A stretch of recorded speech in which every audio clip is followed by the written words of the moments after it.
दोस्तों नमस्कार। दोस्तों, एक तरफ वो लोग हैं जो लूटने वाले हैं, अपनी जेबें भरने वाले हैं। एक तरफ आप सभी लोग हैं जो सुबह से शाम तक मेहनत करते हैं, संघर्ष करते हैं अपनी रोजी रोटी को और अपने जीवन को अच्छे से गुजारने के लिए रोजाना आप मेहनत करते हैं। एक तरफ वो लोग हैं जो कुछ अमीर लोगों से, व्यापारियों से, कारोबारियों से पैसा लेकर चुनावों में लगाते हैं, अपनी जेबें भरते हैं और सभी प्रकार की सरकारी संस्थाएं कुछ व्यापारियों को बेच करके मोटा कमीशन खाते हैं और हजारों लाखों करोड़ों रुपए कुछ व्यापारियों के माफ कर देते हैं।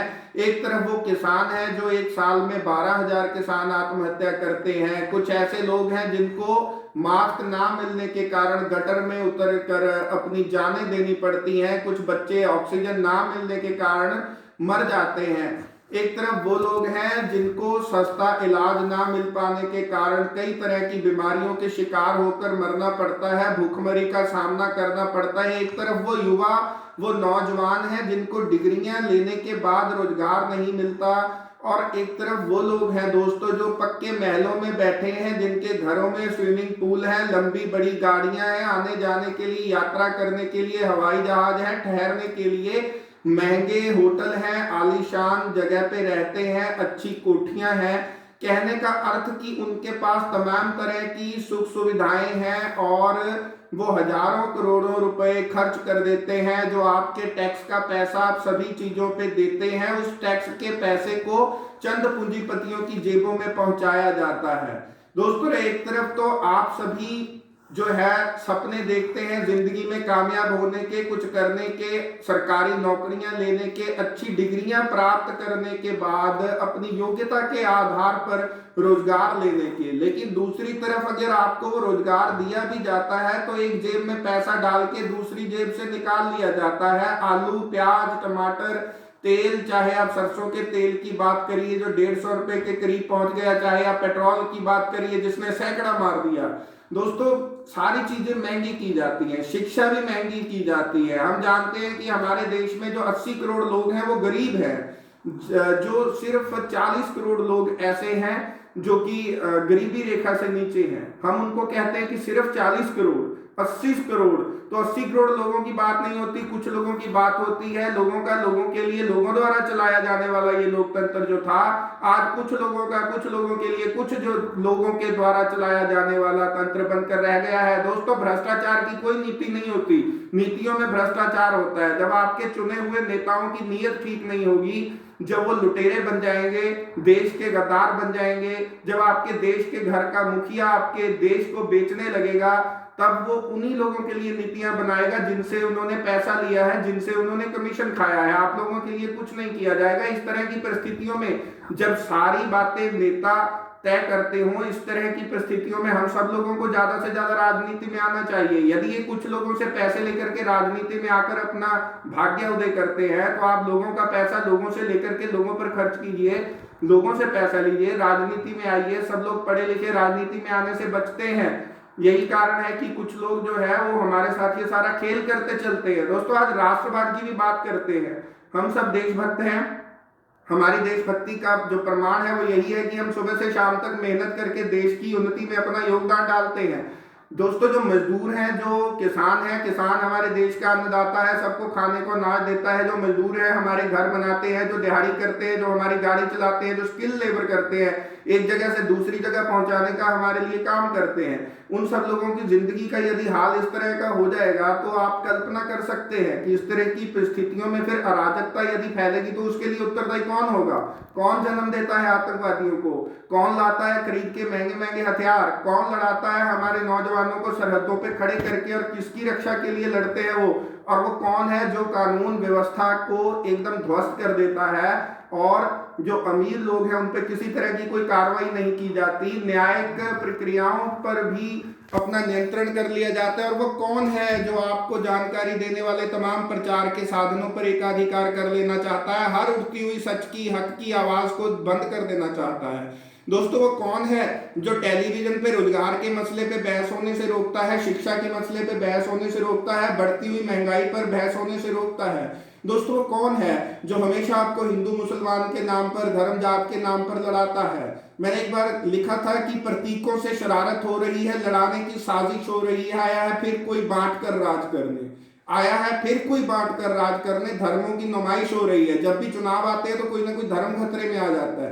राष्ट्रवाद की बात ये बड़ी करते हैं दोस्तों, ये जर्मनी का राष्ट्रवाद है जिसको हम पे थोपने का प्रयास किया जा रहा है, जहां एक मत, एक विचार और एक ही तरह के, एक ही संस्कृति के लोग रहेंगे। ये वही ये राष्ट्रवाद है जिसके आधार पे हिटलर जो है उसने कितने लोगों को गैस के चैम्बर में डलवा दिया और एक विशेष धर्म के आधार पर, नस्ल के आधार पर नफरत फैलाई गई।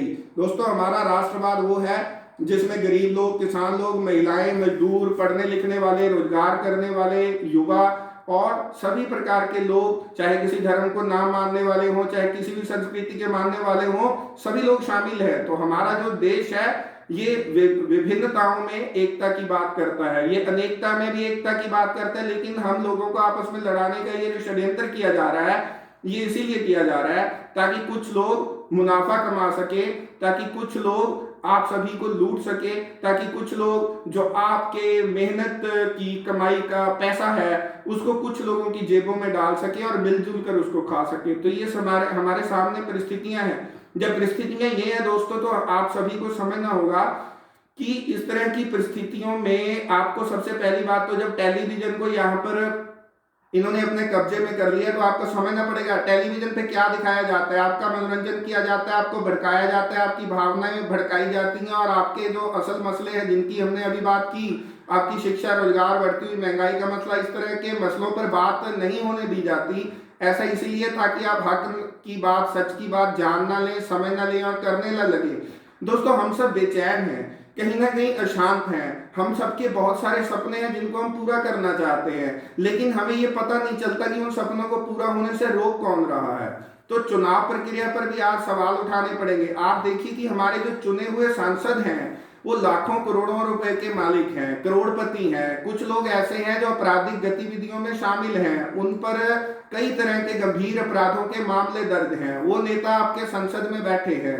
तो इस तरह की परिस्थितियों में जब आपके जो सांसद हैं उनका खर्चा हजारों करोड़ों रुपए का हो, सैकड़ों करोड़ों का हो, उनको करोड़ों रुपए दिए जाते हों और फिर व्यापारियों से भी चंदा लेते हैं और आरटीआई की सूचना के अधिकार के दायरे में आने से जहां पर ये सारे फंड को बचाते हुए इस तरह के जो चुनाव में जो खर्चा किया जाता है वो आपके सामने है। तकनीक का जो ईवीएम का जो दुरुपयोग किया जा रहा है आपके सामने है। तो इन बातों पे प्रश्न करने पड़ेंगे, एक होकर के बोलना पड़ेगा आपको एकता बनानी होगी, इकट्ठे होना पड़ेगा, संगठन बनाने पड़ेंगे, हक की बात, सही की बात, सच की बात करनी पड़ेगी, अपने अंदर के डर से आजाद होना पड़ेगा।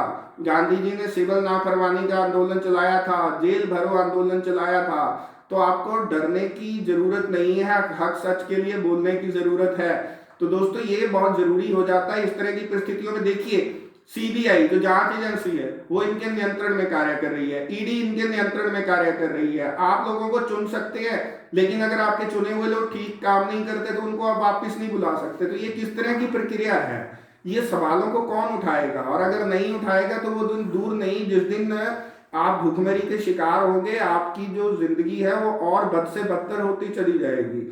दोस्तों स्थितियां बहुत ही भयावह हैं।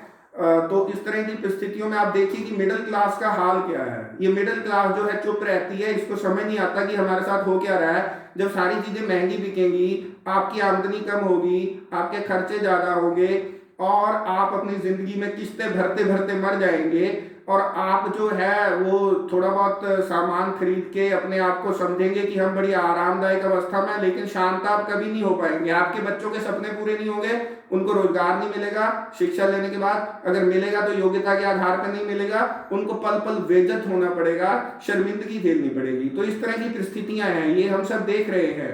जब आपकी सारी जगह खरीद ली जाएगी, धीरे धीरे आपके घरों में भी वो लोग आएंगे कि चलिए घर भी अब हमें धीरे धीरे बेच दीजिए, तो आपको किराएदार बना दिया जाएगा, मालिक नहीं रहने दिया जाएगा और बाद में किराएदार तो बनाया जाएगा, आपको मजदूर बना दिया जाएगा। तो जो घरों के मालिक हैं, जो जमीन के मालिक हैं, उनको मालिक की जगह मजदूर बनाया जाएगा। ये क्या हो रहा है दोस्तों? ये क्या हो रहा है कि सारे संसाधन, सारा पैसा कुछ हाथों में सिमटता जा रहा है, सारा जो नियंत्रण है वो कुछ हाथों में आता जा रहा है और जो आप सब लोग हैं, मेहनत करने वाले लोग हैं, आपको कोई नियंत्रित करेगा, आपको कोई गुलाम करेगा, आपको कोई कुचलेगा, आपको कोई दबाएगा और आपको कोई जिल्लत की जिंदगी जीने पर मजबूर करेगा क्या? इस तरह की दुनिया, इस तरह का देश हम बनाना चाहते हैं जहां पर भूखमरी इतनी ज्यादा है? यहाँ 300 करोड़ की मूर्ति बना दी गई, 20,000 से ज्यादा का जो है संसद बनाने में नहीं खर्चा कर दिया गया, यहाँ पर महंगी गाड़ियां हैं, शानो शौकत है, लाखों करोड़ों रुपए से ऐश करते हैं, अयाशी करते हैं, पूरी दुनिया घूमते हैं आपके पैसे से, आपके चुने हुए प्रधानमंत्री, और पूरी दुनिया में करोड़ों रुपए का खर्चा करते हैं। एक एक हफ्ते का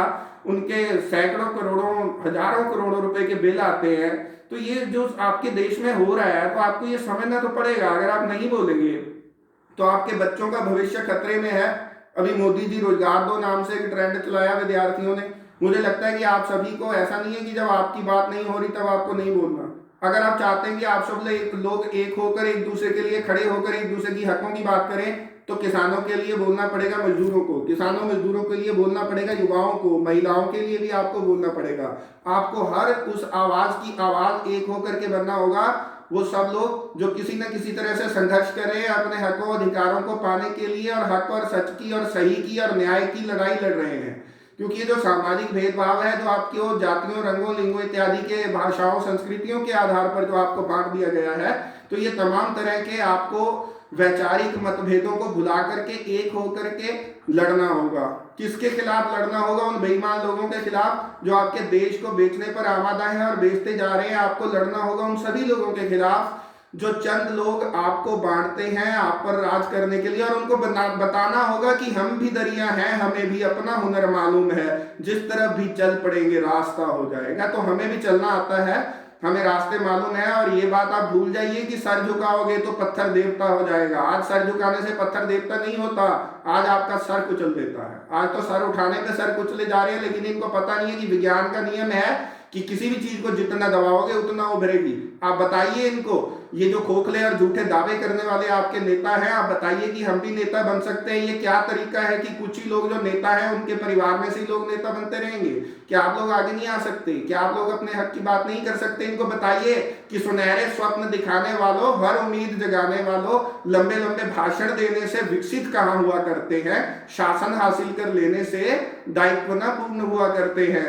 डाल रहे जो फूट देश में, मचा रहे जो लूट देश में, डाल रहे जो फूट देश में, मचा रहे जो लूट देश में, आपस में लोगों को लड़ाकर धोखे से सत्ता हथियाकर इनको बताइए कि कभी ना कुर्सी पे टिका करते हैं, शासन हासिल कर लेने से दायित्व न पूर्ण हुआ करते हैं। दोस्तों, मैंने एक बार कहा था कि सोने की चिड़िया कहलाता था, अब क्या लानत पाई है। देश हमारा सोने की चिड़िया था, सोने की चिड़िया कहलाता था, अब क्या लानत पाई है। गरीबी, भूखमरी, बेरोजगारी इस देश में छाई है। हर कोई व्यक्ति अगर चुप हो जाएगा, वह देश दुनिया में बताओ भला कैसे विकसित हो पाएगा। तो ये जो स्थितियां हैं, इनको आपको समझना पड़ेगा। अगर आप नहीं बोलेंगे तो आपका पढ़ना लिखना बेकार है। अगर आप नहीं बोलेंगे तो आप गुलाम हो जाएंगे। अगर आप नहीं बोलेंगे तो आप इसी तरह पे मजबूर होंगे तड़प तड़प कर जीने के लिए। तो इससे अच्छा है अपने डर से आजाद होइए, भूलिए, डरने की जरूरत नहीं है। जब हक की आवाज, सच की आवाज उठती है, निडरता से उठती है, जब चारों तरफ से लोग बोलने लगते हैं, सच बोलने लगते हैं, तो किसी सत्ता में, किसी हथियार में इतनी ताकत नहीं जो आपको दबा सके। तो विचार क्रांति की जरूरत है। अपने विचारों को, किरदारों को एक कीजिए। जो सीखते हैं, जो पढ़ते हैं, पहले कहते थे शिक्षार्थ आइए, पुरुषार्थ जाइए। आज कहते हैं कि शिक्षा लेने सिर्फ अमीर आइए, थोड़े से मध्यम वर्ग के ऊपर के लोग आइए, बाकी सब तो शिक्षा से दूर रह जाइए। तो शिक्षा को रिचार्ज की तरह थोड़ी बनाया जा सकता है। ये अंतर, या जो ये खाई है, इसको धीरे धीरे बढ़ाते ही जा रहे हैं। अमीर और गरीब के बीच का अंतर बढ़ता जा रहा है। तो ये आपको खेल को समझना पड़ेगा। दोस्तों, बहुत सारी बातें हैं करने के लिए। आप सुनना, समझना, सीखना, जानना शुरू करें। मुझे लगता है तभी कोई परिवर्तन आ सकता है।